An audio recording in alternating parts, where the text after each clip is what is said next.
The wind carried the scent of winter rain across the empty parking lot as Jordan pulled his worn jacket tighter around his shoulders, trying to shield his daughter from the cold. The city had grown louder in the weeks since their lives had fallen apart, louder and harsher in ways that made him feel smaller each day. Cars hissed across wet pavement, neon lights blinked tiredly against the dark, and somewhere in the distance a siren wailed as if echoing the ache in his chest. He shifted the small bundle sleeping in his arms, brushing a curl from her forehead as she breathed softly against him. She was the only warm thing left in his world, and even that warmth felt borrowed. For a long moment, he simply stood there, unsure of where to take his next step, because every direction felt like walking deeper into a storm. The shelter door had closed behind him an hour earlier, the volunteer's regretful voice still ringing in his ears. No more beds, no more blankets, no more space. Not tonight. Maybe tomorrow, they had said. But tomorrow wasn't a place he could reach. Tomorrow didn't solve the way his daughter shivered when the wind cut across her blanket, or the way his stomach twisted with hunger he tried to ignore. He had lost count of how many nights they had spent wandering like ghosts through the city, drifting from cafe to bus station to park bench, looking for a corner too forgotten for anyone to chase them away. He told himself he wasn't a failure. He told himself he was doing everything he could.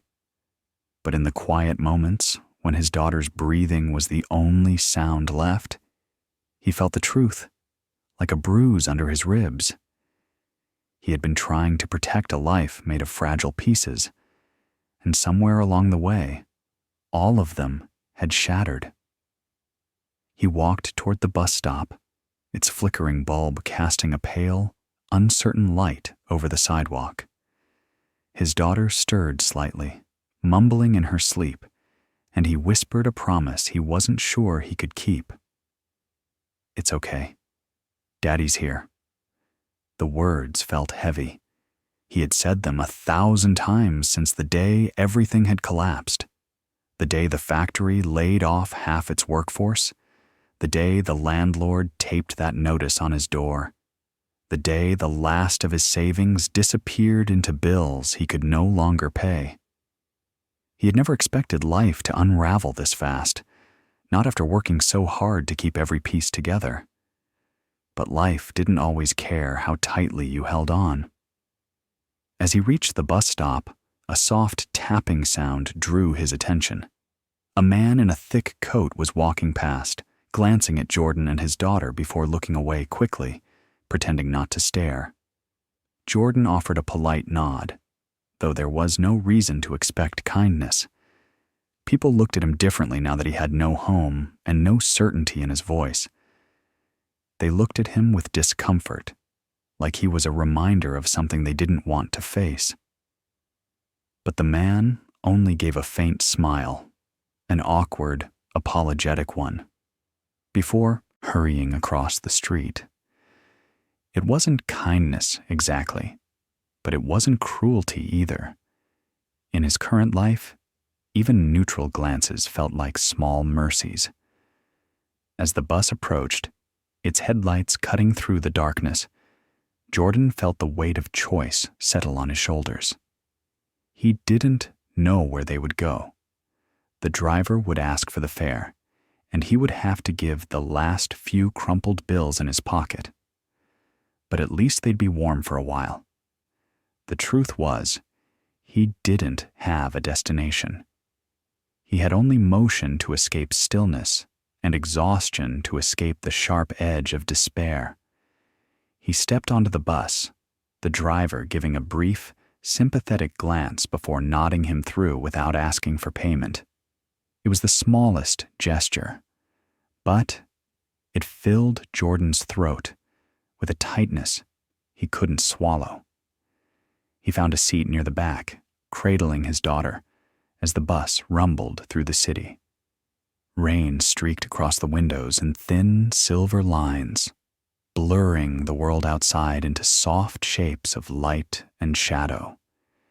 He watched buildings rush past, apartment complexes he couldn't afford, offices filled with people whose lives didn't look like his, storefronts he used to pass without thinking. Every place he looked felt distant, like it belonged to a world that no longer wanted him. He forced his eyes shut, trying to calm the frantic beat of his heart. If he let himself think about what he didn't have, he'd drown in that emptiness. The bus carried them to the edge of the city, where the streets grew wider and the houses stood farther apart. When Jordan stepped off, the air was colder, but also quieter. There were no crowds, no cars honking, no relentless hum pressing him down. Just the faint rustle of trees swaying in the dark and the distant glow of street lamps casting halos of light on the wet pavement. He didn't recognize this neighborhood. It was far from the places he used to know. But something about the silence made his steps slow. There was a strange feeling in the air, not quite good or bad, but different.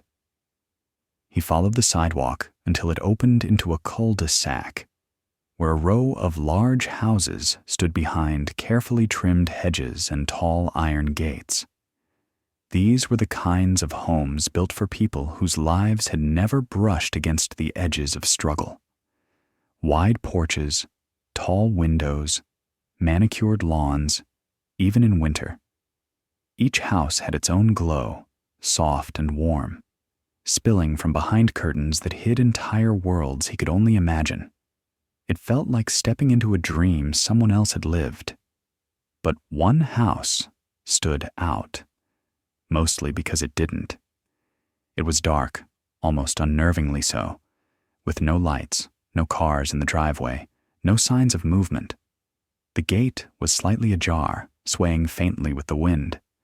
The house itself was massive, easily the size of a small hotel, with tall pillars lining the porch and windows stretching up toward a high second floor.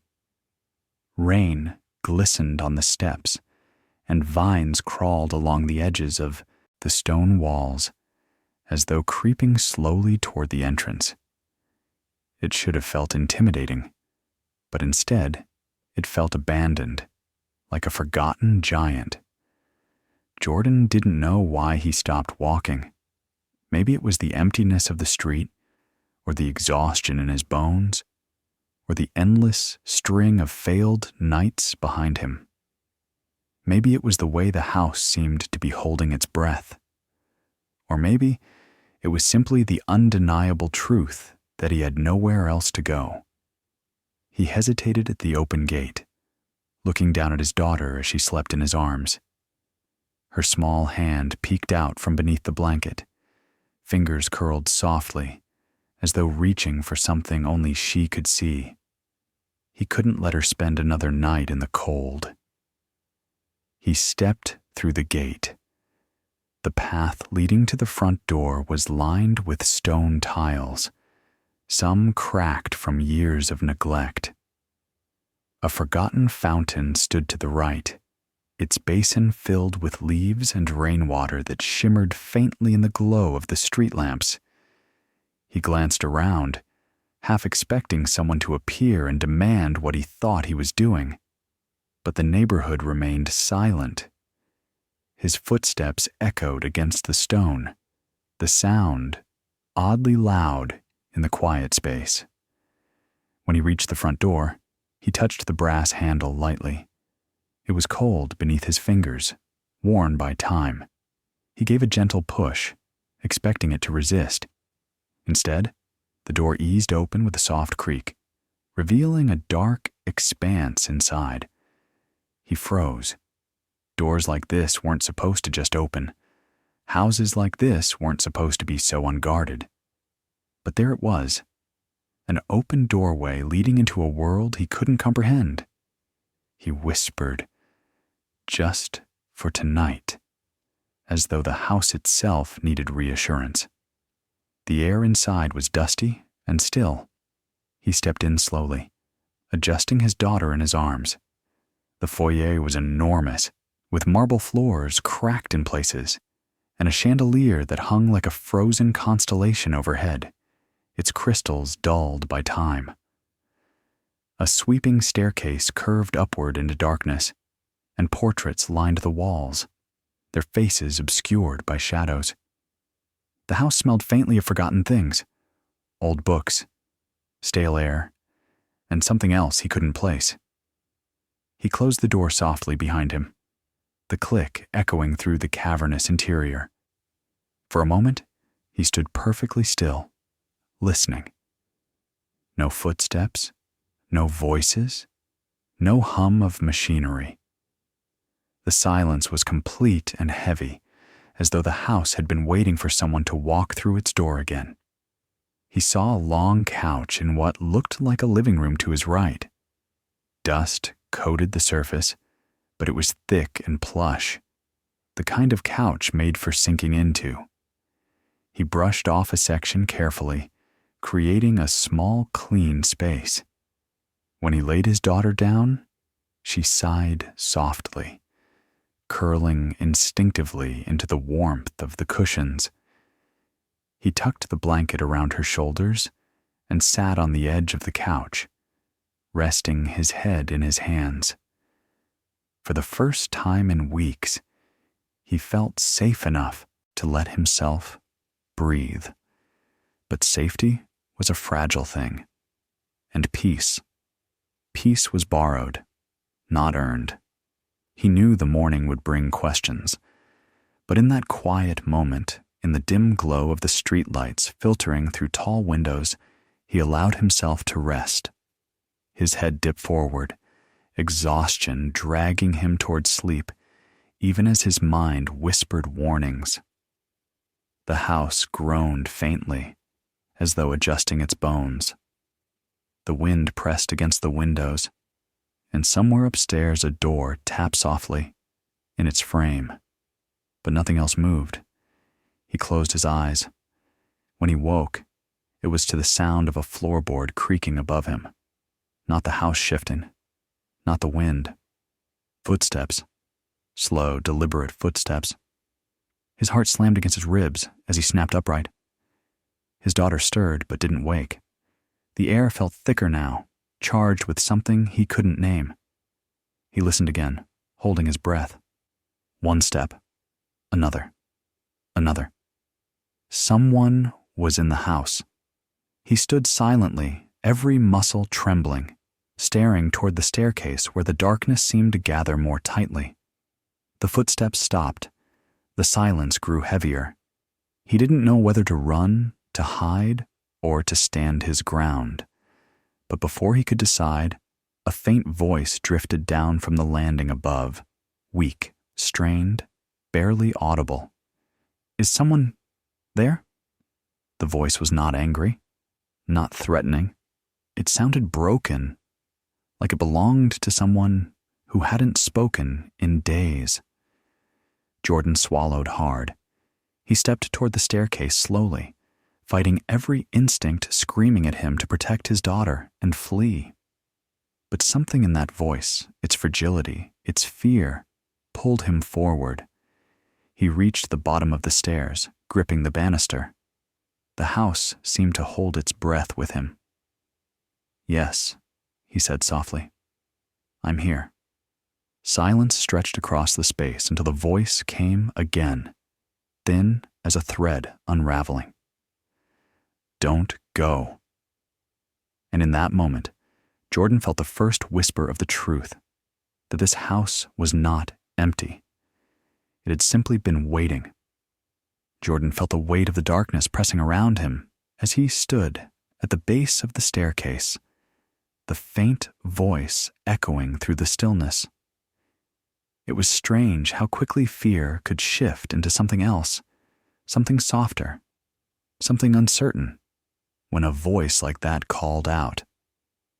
He didn't know who the voice belonged to or what it meant for him and his daughter, but there was something undeniably human in its trembling edges, something that cracked through his panic in a way he didn't expect. He tightened his grip on the banister and lifted one foot to the first stair. A light, almost imperceptible whimper escaped his daughter from where she slept on the couch. He hesitated, torn between the instinct to protect her and the pull of the voice above. He whispered to her, "I won't be far," though she couldn't hear him. He looked around hastily for anything he could use as protection, but the room gave nothing. Just dust and shadows. He wished he had something more than courage to carry up those steps. The staircase groaned as he ascended. Each step felt like walking deeper into the unknown.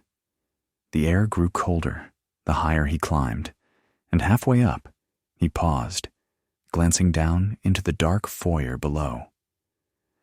The house felt enormous from this vantage point, cavernous and watchful, its silence alive in a way that made him feel as though he were being observed. He wiped his damp palms on his jeans and continued upward. When he reached the landing, the faint glow of the streetlights slipping through the windows illuminated just enough to see the hallway stretching ahead. Long, cluttered with old tables and covered furniture. Dust motes drifted lazily in the air.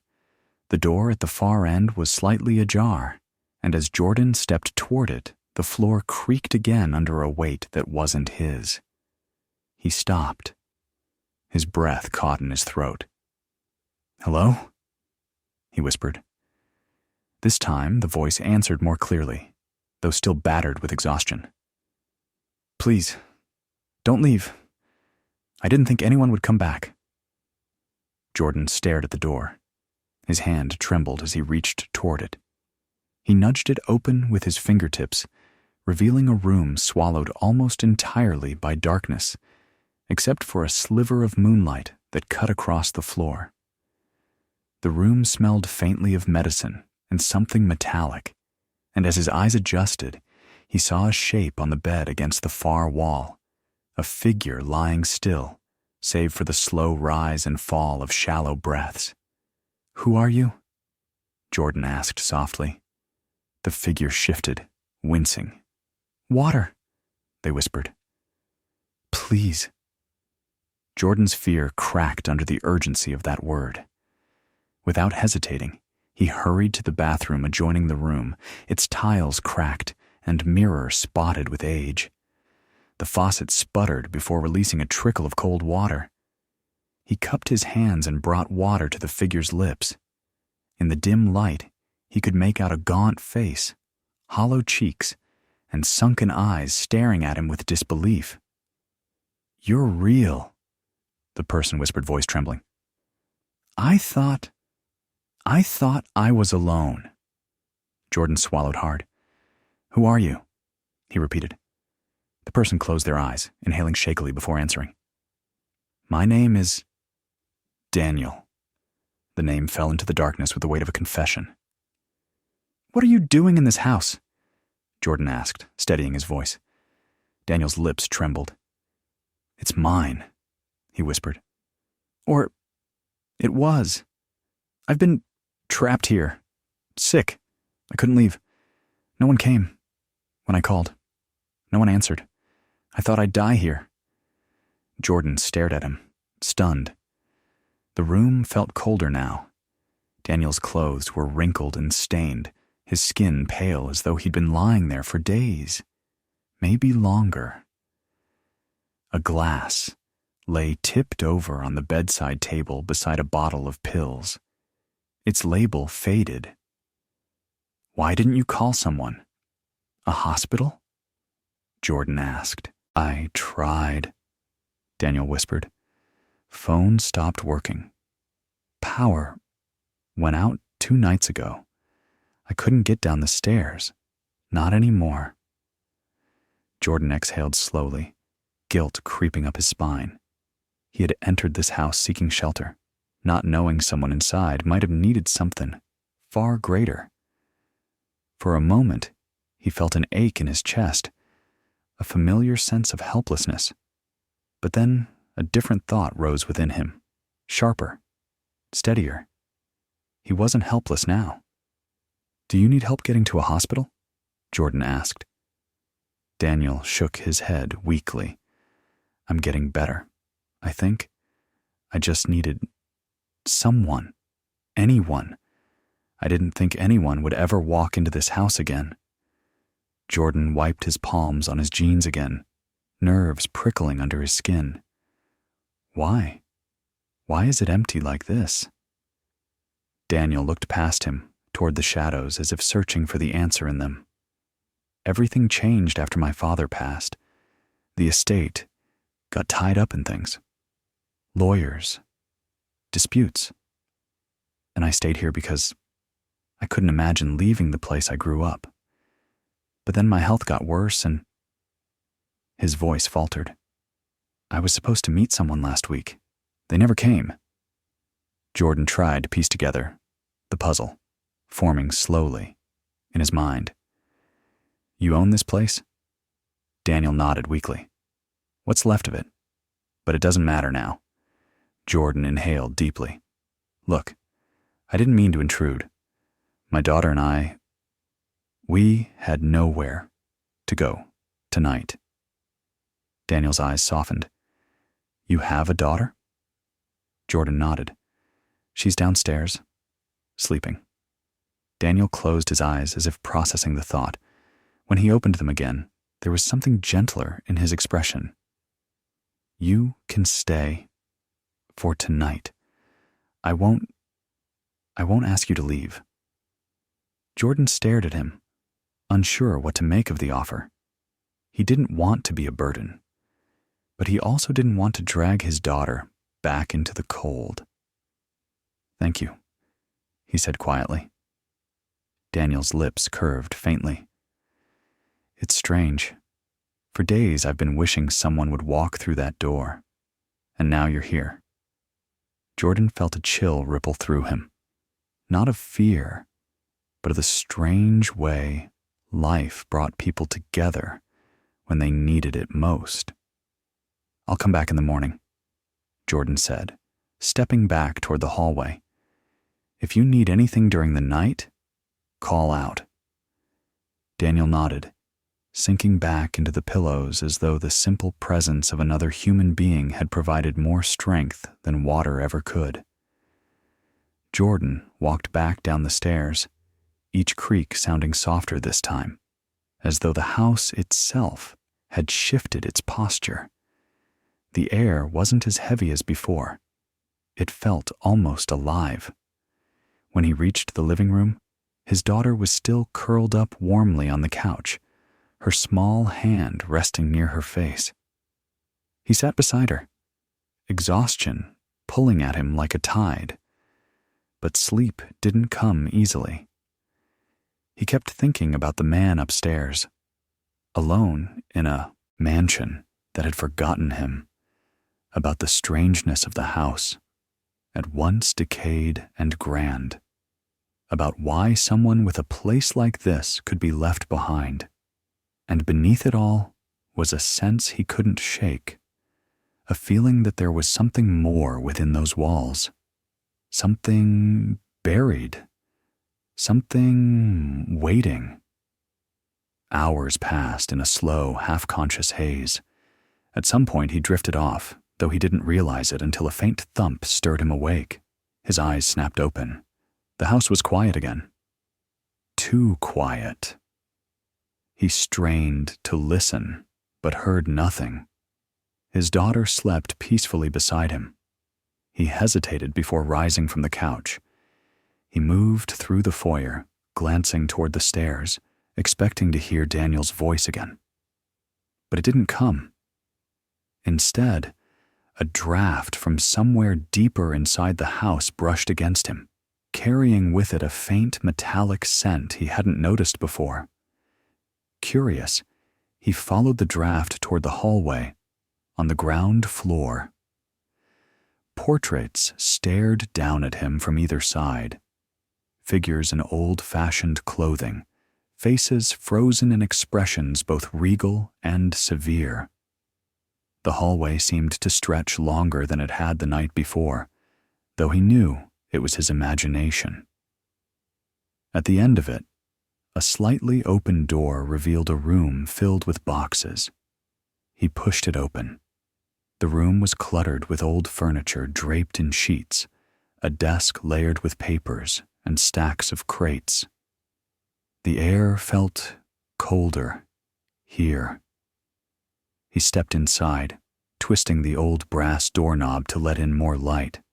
The floor shuddered beneath him. He froze and looked down. A section of the wooden planks shifted slightly under his weight.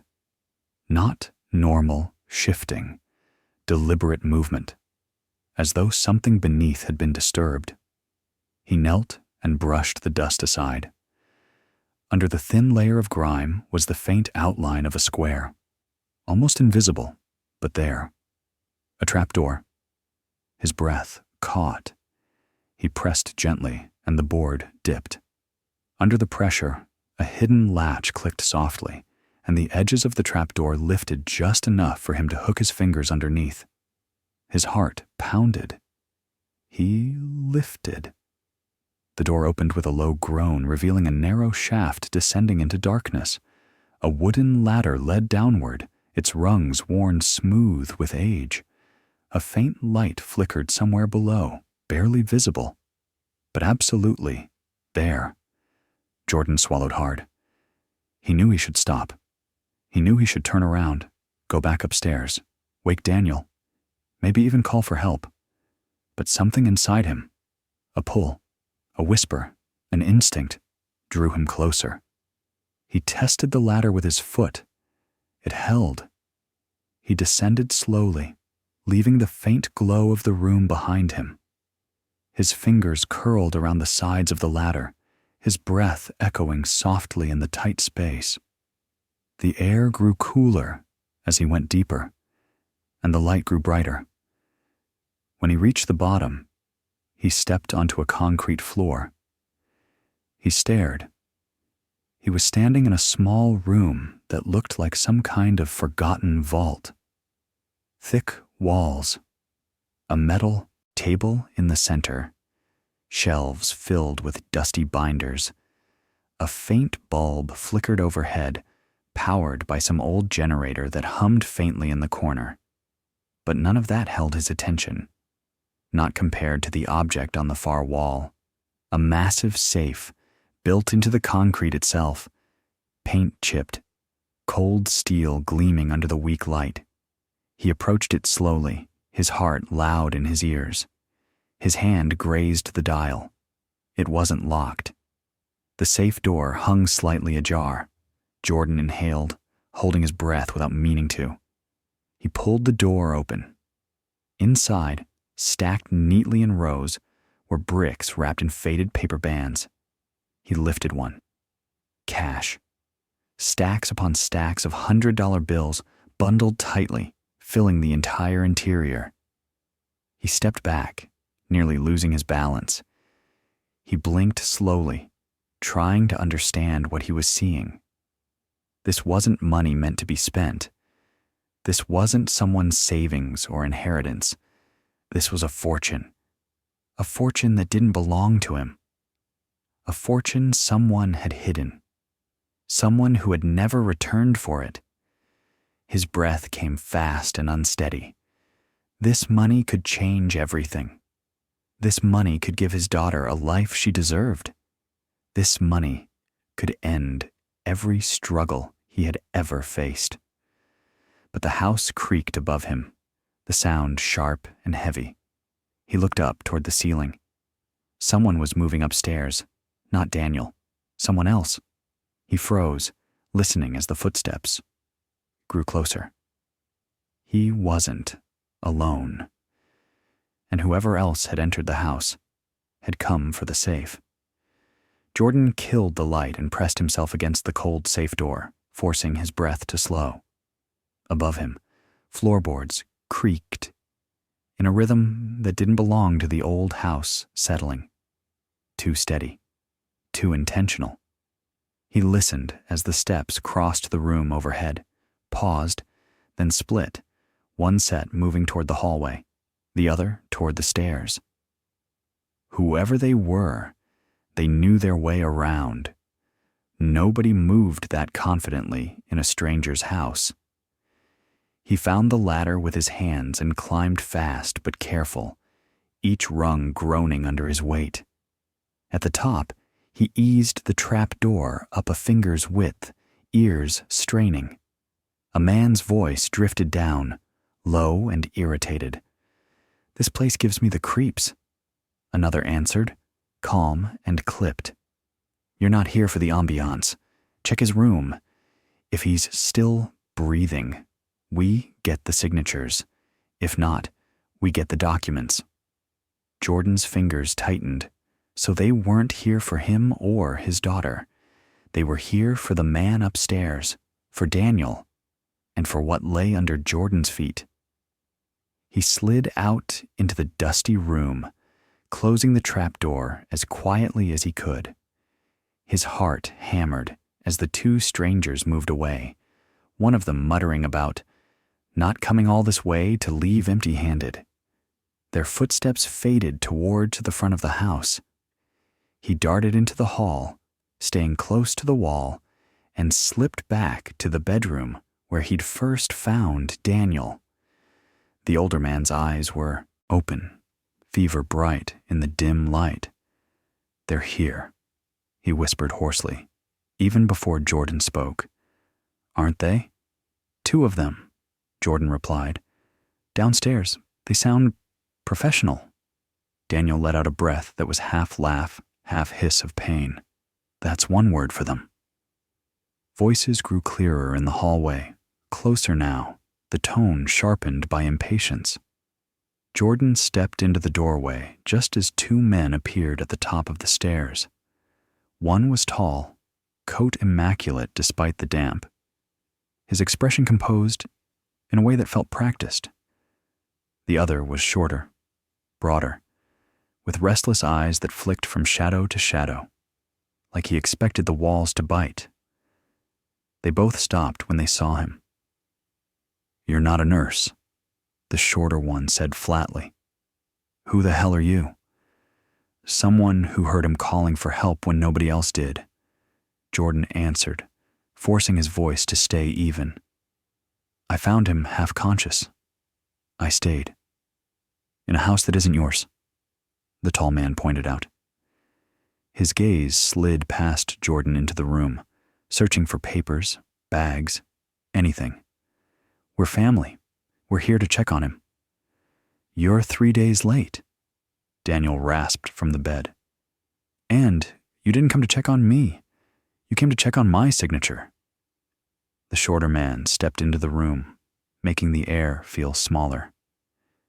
"You left messages," he said, "saying you were ready to finally handle things. That call pulled me away from a very expensive dinner. I left messages asking for help with food and electricity." Daniel shot back. "If you heard, 'liquidate the estate and carve it up like a carcass,' that's on you." The taller man, Miles, Daniel had called him once in a drifting, half-asleep mumble, held up a leather folder. "Arguments later," he said. "You're not well. You know the accounts can't stay frozen like this. It's irresponsible. We have a transfer plan, a care package for you. Everything tidy. You sign, we handle the mess." "The mess being everything my father hoarded in walls and numbers," Daniel said. "And you handle it by putting it in your own pockets." Eli, the shorter one, obviously, rolled his eyes. "Here we go. The martyr act." He jabbed a finger toward Jordan. "And now you've got some stray feeding the paranoia." Jordan took a step closer to the bed. "You left him here with no power and no food." he said quietly. If that's your version of family, he's better off with strays. For a moment, no one spoke. Miles's jaw tightened. You don't know anything about this, he said. You broke into a situation that has nothing to do with you. The second I found him barely breathing, it had everything to do with me, Jordan countered. Someone had to care whether he woke up again.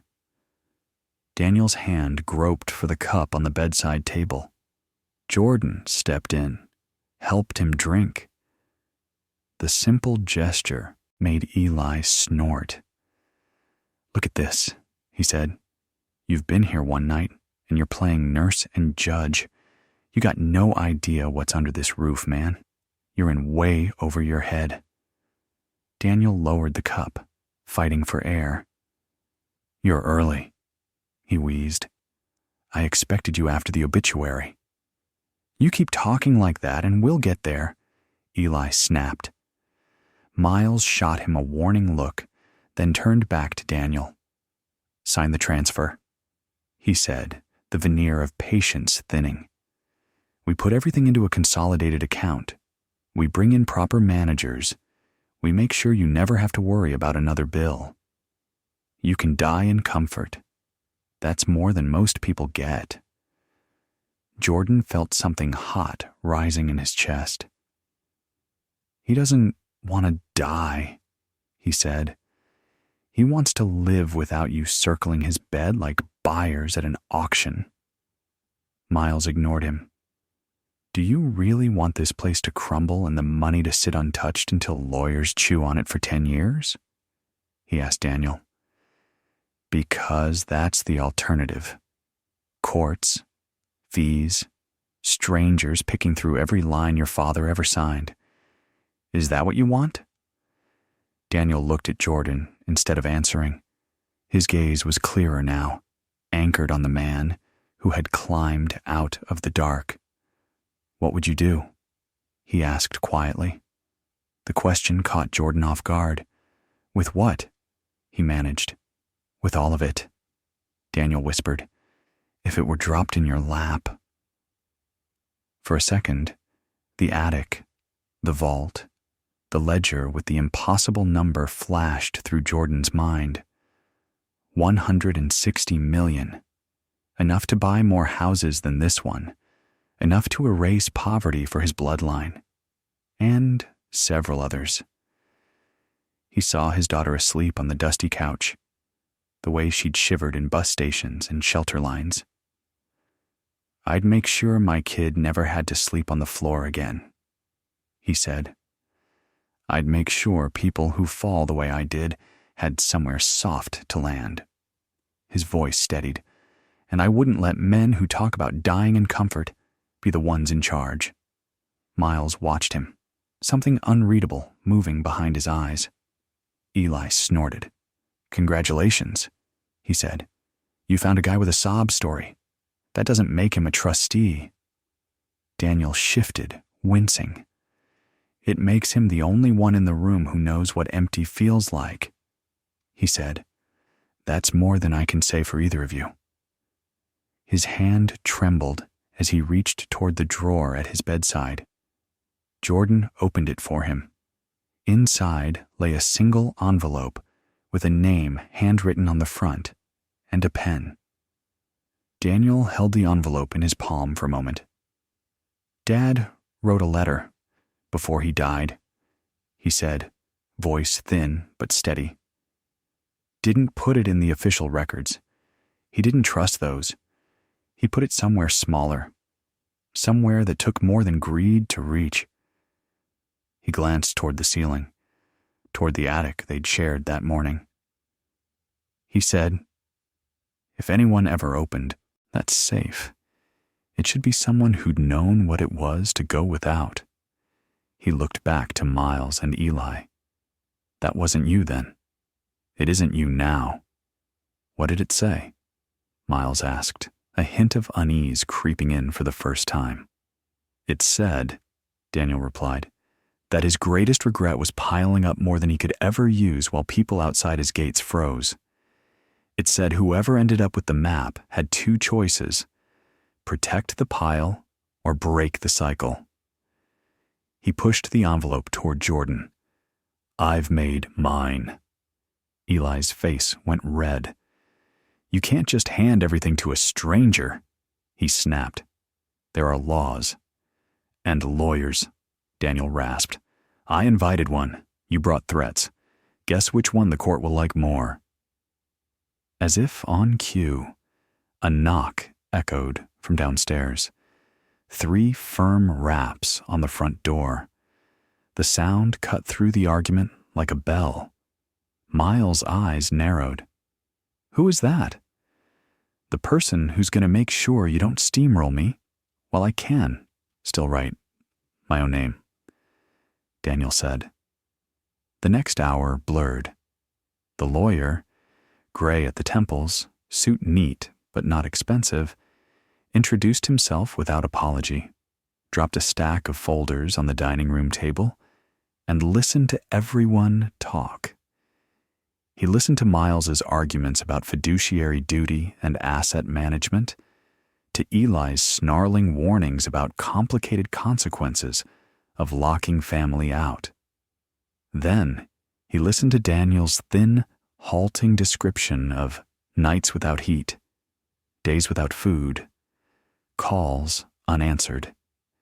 He listened to Jordan talk about shelters, layoffs, and a door that had swung open on the worst night of his life.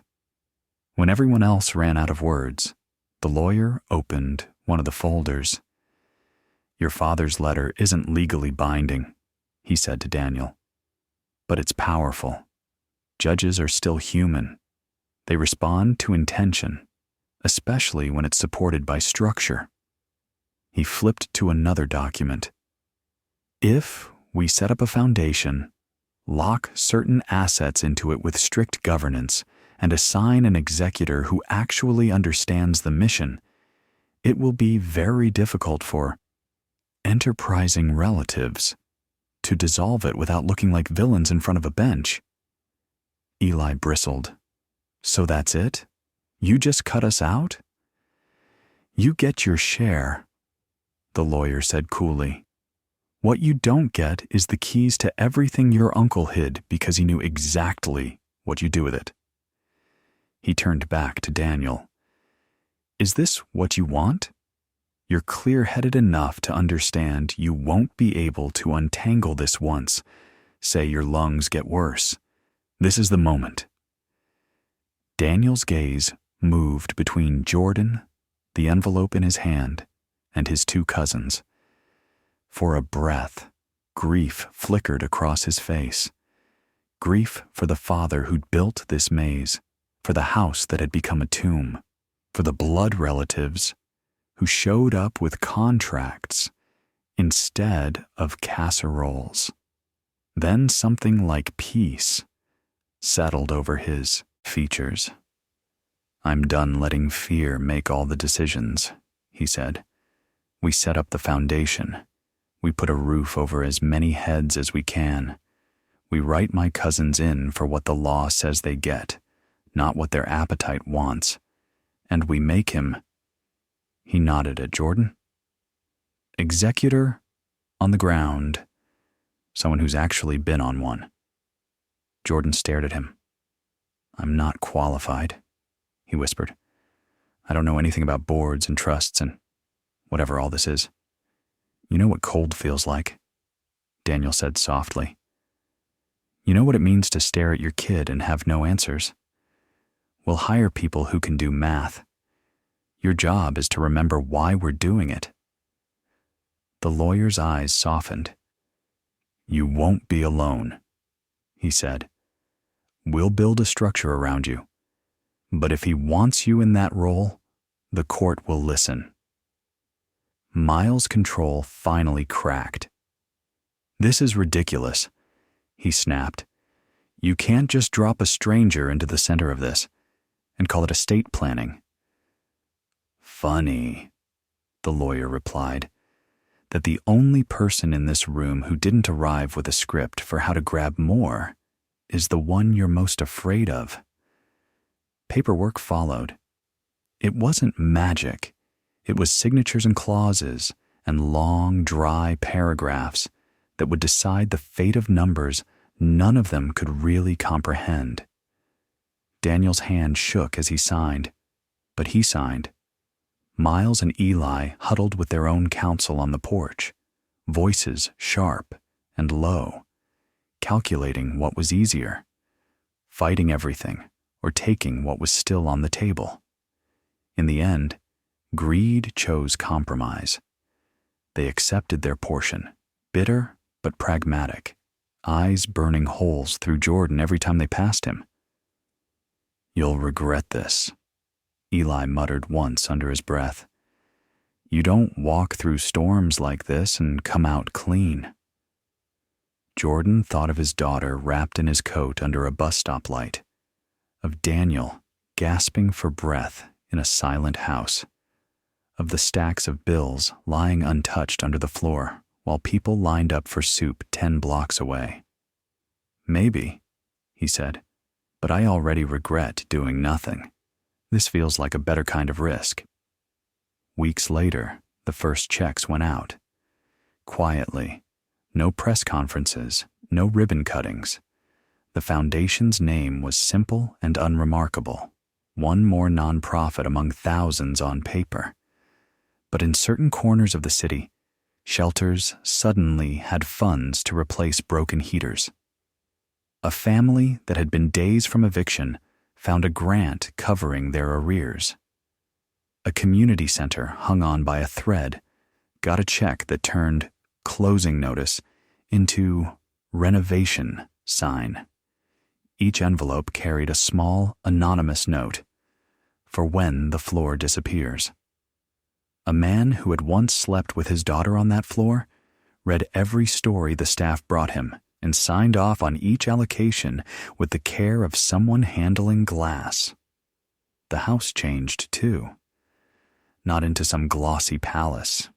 It would have cost a fortune just to make it look new, but into something quieter and kinder. Repairs were made where they had to be. The rest of the mansion stayed a little shabby, a little creaky, like it knew it had been too proud for too long.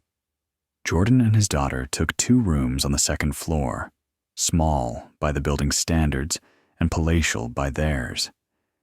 At night, when the wind pushed against the windows, he lay awake sometimes, listening, half expecting to hear footsteps that didn't belong.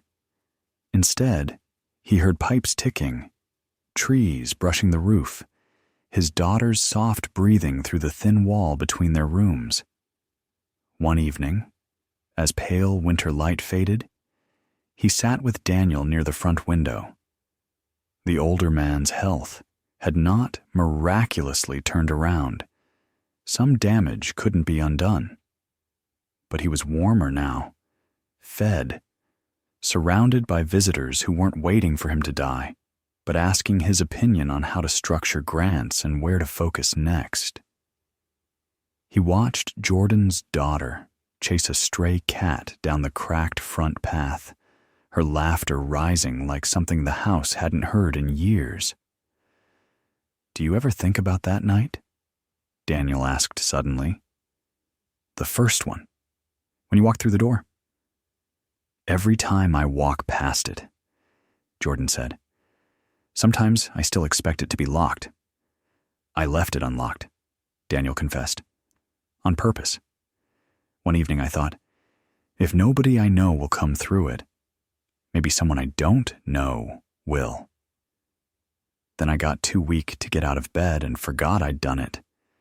He smiled faintly. "You were not the kind of guest I expected." "I wasn't expecting a mansion either," Jordan said. "I just wanted a roof for a few hours." "You got a responsibility instead," Daniel murmured. "Terrible trade, really." Jordan thought about it, then shook his head. "Feels like the first good trade I've ever made." Later that night, his daughter curled against him on the couch, watching snow begin to fall outside. Are we going to live here forever? She asked. The question didn't fill him with panic, the way similar ones had when they were bouncing between shelters and borrowed couches. He didn't know if this house would always be theirs to sleep in, but he knew they wouldn't be back on the street. There was a modest trust in her name now, structured so she'd have access when she was older, no matter what happened to him. There were people who'd notice if they vanished. There was, for the first time, a network instead of a single fraying rope. We'll live somewhere safe, he said. Maybe here, maybe another place, but no more buses to nowhere. She accepted that, leaning into his shoulder. After a while, she spoke again. Do you think Grandpa House is happy now? He blinked. Who? The man who put all the money in the walls, she said, matter-of-factly. The one who wrote the letter. That's like a grandpa, right? He started everything. Jordan looked around at the mismatched furniture, the patched ceiling, the faint smell of new paint mixing with old dust. He thought of the letter folded carefully in his drawer upstairs. The ink pressed into his memory. Put this fortune where it breaks cycles instead of building walls. I don't know if he'd call it happy, Jordan said slowly, but I think he'd feel less afraid. She seemed satisfied with that. Then we did it right, she said, and yawned. When she fell asleep, he carried her upstairs, tucked her into bed, and stood for a long moment in the doorway, watching the rise and fall of the blanket. The house creaked around him, familiar now, less like a giant and more like an old, stubborn relative, learning new habits. He walked down the hall, past the spot where he'd first heard Daniel's voice float from the darkness, past the attic door that no longer felt like the entrance to a dragon's hoard, but to a locked filing room. Downstairs, the vault remained, its door shut, its contents cataloged and mostly moved beyond reach of anyone craving stacks of unmarked bills. It was no longer a secret under his feet. It was a tool, one of many, under the stewardship of people who knew both spreadsheets and hunger. Standing at the top of the main staircase, Jordan looked down at the front door. He remembered the way it had opened with a soft push on that first night, how stepping over the threshold and felt like trespassing into a life that didn't belong to him. Now the same door stood solid, repaired, still plain wood under the refinished varnish. He walked down, turned the deadbolt, and then, after a long pause, unlocked it again.